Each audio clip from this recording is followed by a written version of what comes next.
what we are doing here, like a Bitcoin mining, is like gold mining. You know, mining on a large scale, getting this gold out into the people. You know, that's. I think it's good comparable. What is gold? What's the value of gold? Nothing. On electronic parts, there's some value. No practical. What's Bitcoin? It's the same. Simply the same.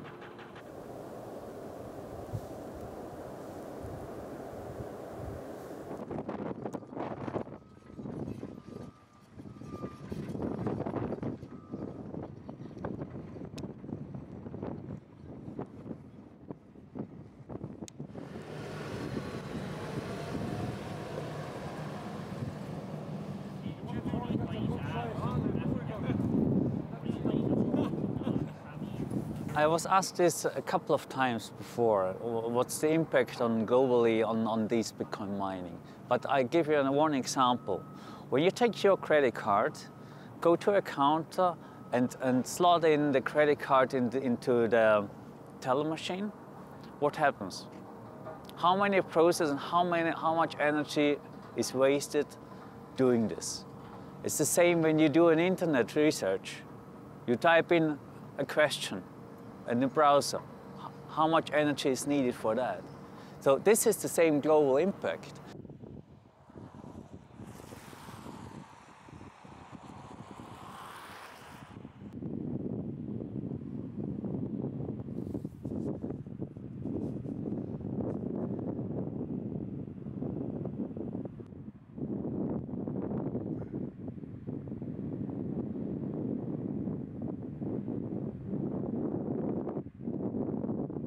Iceland has basically all the ingredients that Bitcoin miners and other high-performance computing companies require. It has the abundance of green electricity, it has the cold climate, and it is located in a fairly secure location.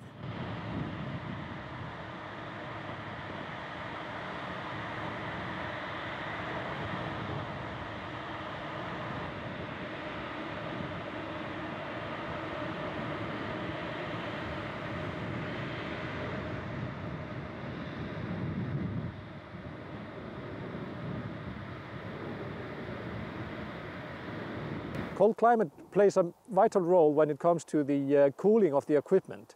High-performance computing, such as Bitcoin, requires an immense amount of power, and that power derives from it a substantial amount of heat.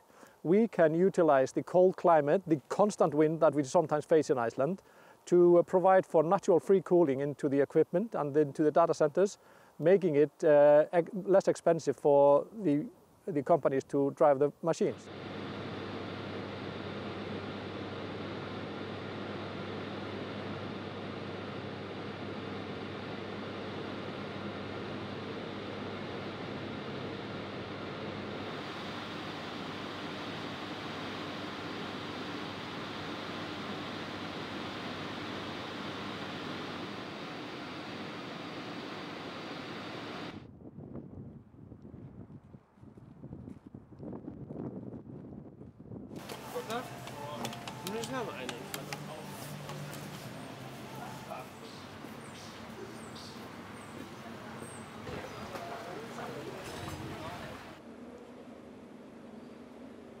Under normal circumstances, companies that are creating value in Iceland pay a certain amount of tax to the government as a way of giving back to society for having access to these resources and this value. And these companies aren't doing that, and we might want to ask ourselves whether they should.